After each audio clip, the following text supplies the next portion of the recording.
Assalamualaikum warahmatullahi wabarakatuh.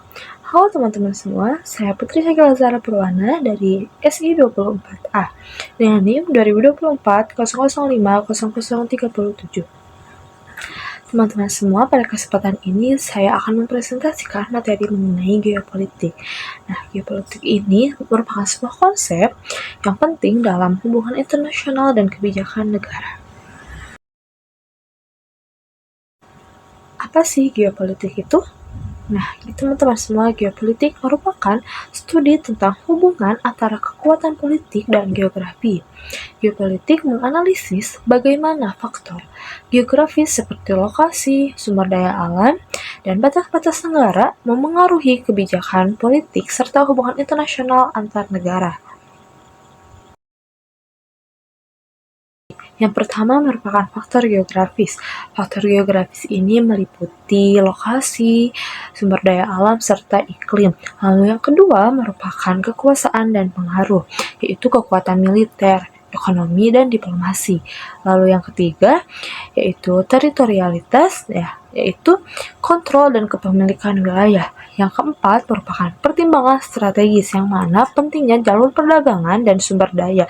Lalu yang kelima merupakan dinamika regional dan global. Nah, ini merupakan interaksi antar negara di tingkat regional dan global. Yang pertama itu teori Heartland oleh Halford Mackinder. Dalam teori ini menjelaskan bahwa siapa yang menguasai Eurasia maka dia menguasai dunia. Lalu yang kedua itu teori Rimland oleh Nicholas Speckman. Dalam teori ini penguasa wilayah pesisir Eurasia sangat menentukan. Lalu yang ketiga ini merupakan teori sea power oleh Alfred Mahan. Dalam teori ini kekuatan laut adalah kunci supremasi dalam global. Teman-teman semua, geopolitik Indonesia dikenal dengan konsep wawasan Nusantara, yang mana itu merupakan suatu pandangan yang melihat kepulauan Indonesia sebagai satu kesatuan wilayah, bangsa, serta budaya. Tujuannya ini untuk mewujudkan persatuan nasional sehingga menjaga kedaulatan dan memanfaatkan letak strategis Indonesia untuk kepentingan nasional.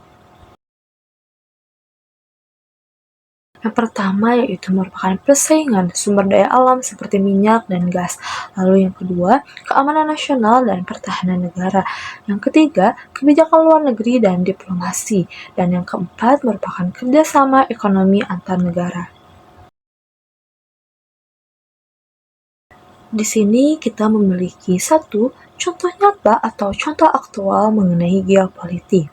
Nah, ada inisiatif Belt and Road oleh Tiongkok yang menghubungkan berbagai negara melalui jalur darat dan jalur laut untuk kepentingan ekonomi dan politik global.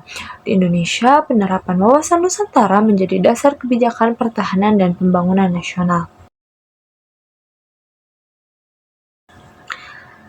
Teman-teman semua, dari materi yang sudah saya presentasikan mengenai geopolitik, kesimpulannya bisa kita ambil geopolitik ini sangat penting dalam menentukan arah kebijakan dan posisi suatu negara di dunia.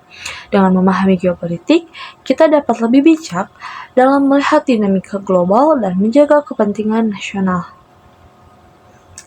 Cukup sekian materi yang bisa saya sampaikan dalam presentasi kali ini.